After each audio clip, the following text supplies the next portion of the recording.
Hello बच्चों, कैसे आप लोग। आपका स्वागत है अपने चैनल अन कैंपस पे। आज हम लोग पढ़ेंगे अर्थमेटिक प्रोग्रेशन और इसके बेसिक कंसेप्ट के में जानेंगे कि बेसिक कंसेप्ट में क्या चीज़ हमें जानना चाहिए। तो चलिए स्टार्ट करते हैं अर्थमेटिक प्रोग्रेशन। अगर चैनल पे नए हैं तो चैनल को जरूर सब्सक्राइब कर लीजिएगा। अब देखिए, अर्थमेटिक प्रोग्रेशन समांतर श्रेणी है। इसमें एक चीज को ध्यान देना पड़ेगा आपको। जैसे बेसिक कंसेप्ट हम लोग जानते हैं पहले बनाने से क्वेश्चन, बेसिक कंसेप्ट इनमें किन किन बातों को हमें ध्यान में रखते हैं तो जिससे के कारण क्या होता है, क्वेश्चन इजी से सॉल्व होता है। तो पहले हमको ये चीज देखना पड़ेगा, अर्थमेटिक प्रोग्रेशन जो हो गया, अर्थमेटिक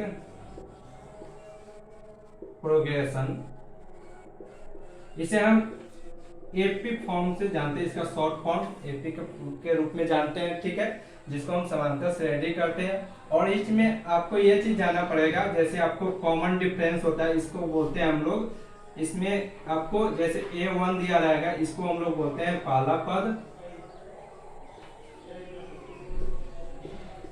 पहला पद आपको दिया रहेगा यहाँ पर A2, इसको बोलते हैं दूसरा पद। और A3 दिया रहेगा, इसको बोलते हैं तीसरा पद। तीसरा ऐसे होगा, ठीक है। इस प्रकार आपसे दिया रहेगा।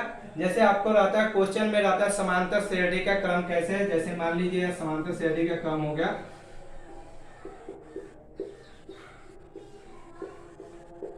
समांतर श्रेणी का जैसे क्रम रहता है तो आपका रहता है, जैसे हो गया मान लीजिए 4 हो गया, ठीक है, 9 हो गया, 14 हो गया, 19 हो गया। अब इसमें क्रम क्या है, समांतर श्रेणी क्रम में दोनों का डिफरेंस देखिएगा तो क्या होता है 5। आप देखिए समांतर करनी के सेम, ये क्या होगा, समांतर करनी का समांतर क्रम का श्रेणी हो गया।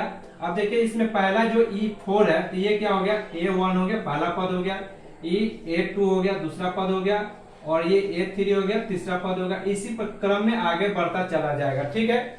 अब इसमें पूछता है दो चीज देखिएगा। अब इस दोनों में आप देखिए 4, 9, 14 और 19, दोनों में डिफरेंस कितना है आपका, ये दोनों का डिफरेंस हो गया D, ठीक है।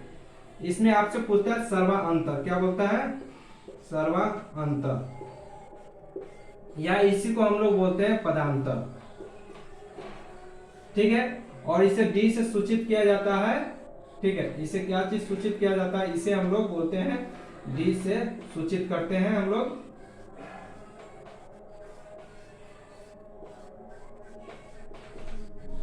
करते हैं। तो चलिए कुछ और जानते हैं, इसमें रब कर लेते हैं थोड़ा। समांतर D हो गया। अब यहाँ से आपसे पूछता है, एक चीज पूछता है कि D क्या होगा, ठीक है। तो D निकालने के लिए, यानी कि सर्वांतर यानी कि D निकालने के लिए हम लोग क्या करते हैं, जैसे A2 माइनस A1 निकालते हैं, ठीक है। तो यहाँ से आपका सर्वांतर निकल जाएगा, यानी कि दोनों का डिफरेंस आपसे यहाँ से पूछेगा। मान लीजिए ये दूसरा नंबर क्या हो गया, यानी कि दूसरा में से क्या करेंगे, पहला को घटाएंगे। तो 9 में से यहाँ से हम लोग घटाएंगे 4, तो कितना आ जाएगा 5। यही आपका D बराबर क्या हो गया 5, ये सर्वांतर हो गया।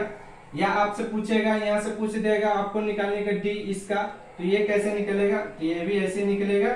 A3 ले लेंगे और माइनस A2, यानी कि इसके बाद वाला लेंगे और उसके पहले वाला में से क्या करेंगे, बाद वाला लेंगे, उसके पहले को लिख के उसमें से घटा देंगे, तो आपका D डिफरेंस निकल जाएगा, ठीक है। यहाँ से D निकल जाएगा। और चीज,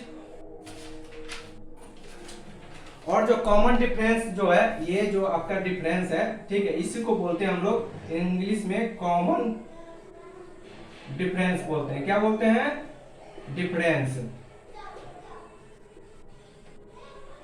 इसी को हम लोग बोलते हैं कॉमन डिफरेंस, ठीक है। इसी को आप नाम दे सकते हैं सर्वांतर या पदांतर। तो चलिए कुछ डिफिनेशन भी जानते हैं इसके बारे में। अगर चैनल पे नए हैं तो चैनल को जरूर सब्सक्राइब कर लीजिएगा। उम्मीद है आप लोगों को समझ में आता होगा। ये बेसिक कंसेप्ट है सारे। चलिए कुछ डिफिनेशन जानते हैं, किसे क्या कहते हैं, क्योंकि डिफिनेशन जानना आप लोगों के लिए बहुत जरूरी है। इससे पता चलता है कि किसे क्या कहा जाता है। चलिए तो इसके बारे में थोड़े कुछ पॉइंट्स है, उसको हम लोग नोट्स करते हैं पॉइंट के रूप में, जो कि इंपोर्टेंट पॉइंट्स है। इसमें लिखता है किसी समांतर श्रेणी के किसी समांतर श्रेणी के nवे पद, आपके क्वेश्चन में ऐसा रहता है nवे पद, ठीक है, इसको हम लोग संकेत में Tn, इसके बारे में हम लोग समझेंगे, पहले डिफिनेशन समझ लेते हैं। को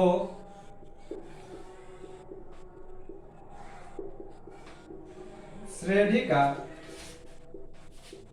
व्यापक पद कहा जाता है। ये डिफिनेशन हो गया आपका। और इसमें ये चीज हो जाता है कि nवें पद आपसे कहेगा, यानी कि कह रहा है कि Tn के संकेत में आपसे पूछ रहा है। Tn का परिभाषा क्या होता है, ये Tn, ये इसका फॉर्मूला होता है Tn का।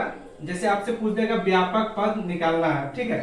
अब मान लीजिए यहाँ से n का वैल्यू का आपका मान दिया रहेगा, मान लीजिए n बराबर आपको दिया रहेगा 1 2 3 दिया रहेगा, तो यहाँ पर कह देगा कि n बराबर 1 रखने पर, ठीक है, रखने पर, तो इसे कैसे निकाल लेंगे। मान लीजिए क्वेश्चन यहाँ पर होगा,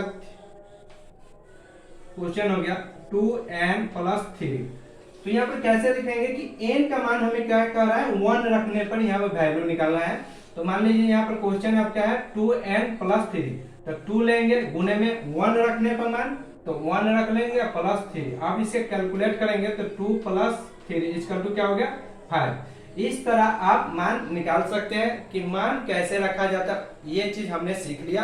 अब इसका अगला स्टेप सीखते हैं कि कैसे क्या करना है।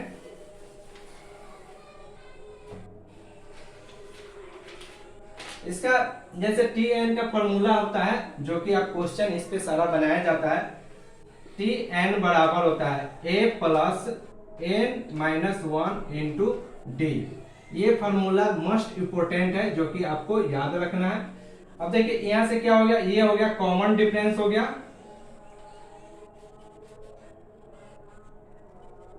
ये कॉमन डिफरेंस हो गया, ठीक है। और ये nवां पद हो गया, ठीक है, nवां पद हो गया। यही है Tn व्यापक रूप, यही है, ये नंबर ऑफ n दिया रहता है, ठीक है, संख्या दिया, तो ये हो गया मेरा पहला पद, ठीक है। जो पहला क्रम में रहेगा वो मेरा पहला पद होगा। यहाँ से nवां पद रहेगा, माने कि आपसे पूछेगा Tn, यानी कि nवें पद संकेत में Tn, तो Tn बराबर = दिया रहेगा, ठीक है, तो ये रहेगा। और इस प्रकार आप इसको याद रख सकते हैं। Tn का जब भी मान पूछेगा, व्यापक रूप पूछेगा, तो Tn बराबर ये फॉर्मूला लिखेंगे और a + n - 1 × d। अब चलते हैं फिर नेक्स्ट एक क्वेश्चन को और समझते हैं, उसको कैसे सॉल्व करते हैं, ठीक है। तो चलिए स्टार्ट करते हैं, फिर उस क्वेश्चन पे आते हैं।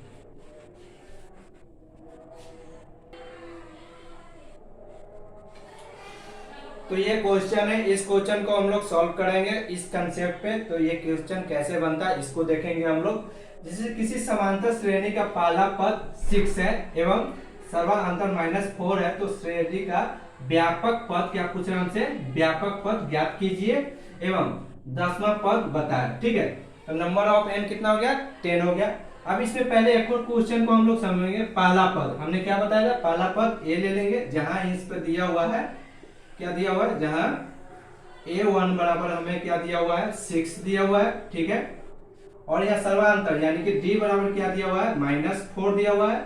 और यहां से हमें 10वां पद यानी कि नंबर ऑफ n बराबर कितना दिया हुआ है 10 दिया हुआ है। अब इससे क्या पूछ रहा है Tn, हमने क्या था nवें पद = क्या होता है Tn संकेत में लिखते हैं, यही है व्यापक पद, ठीक है। तो व्यापक पद इसी को बोलते हैं Tn बराबर a + n - 1 × d। ये फॉर्मूला हो गया, इसी पे बैठेगा ये क्वेश्चन।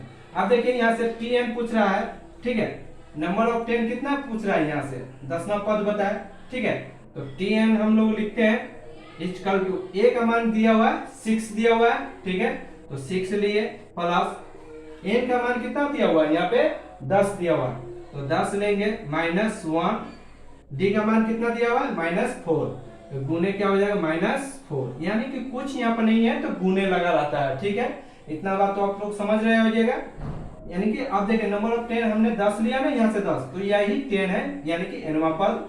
तो यहाँ से डायरेक्ट भी ऐसे भी बना सकते हैं, तो tn बराबर क्या हो जाएगा, व्यापक पद में पूछा है तो 6 प्लस, अभी जो कैलकुलेशन कर देंगे 10 में से 1 जाएगा 9, गुने हो जाएगा -4, tn बराबर क्या हो जाएगा 6 प्लस, इसको दोनों गुनाएंगे 9 चौका 36 यानी कि -36 हो गया।